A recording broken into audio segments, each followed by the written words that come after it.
to create some earrings out of some popsicles I got at a thrift shop. I started out by making the round shape using one of the other popsicles and then using my scissors to cut the shape out, since it's a very thin type of wood. You can also try to maybe use an X-Acto knife, but I found it to be a lot harder than my scissors. So I cut from both sides until I reached the middle and then broke it off. And then after, I sanded down the edges so that it wouldn't get cut in my hair.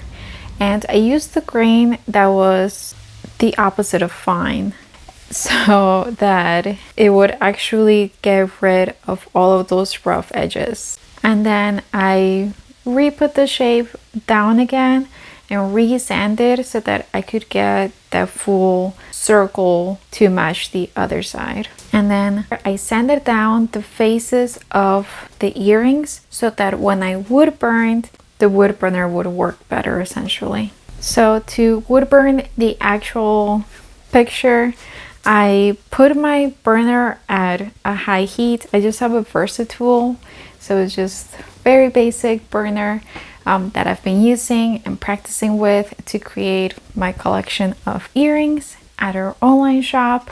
I decided to make a heart with 3 drops and just kind of slowly falling down.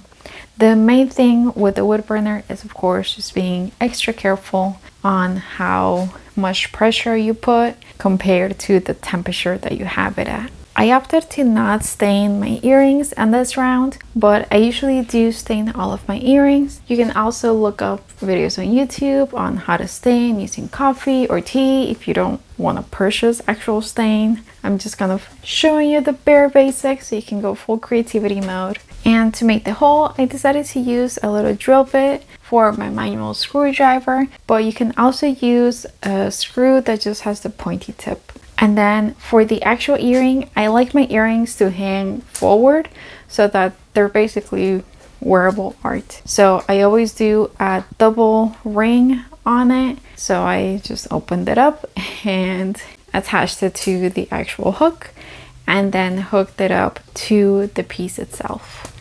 So that way, every time I walk, you can see the beautiful hearts just displaying instead of hiding in between my hair. Hopefully you enjoyed this project, and if you also enjoy looking at different ways to upcycle different materials that you find or that you have lying around, be sure to subscribe because that's what we love to do. So thanks for watching.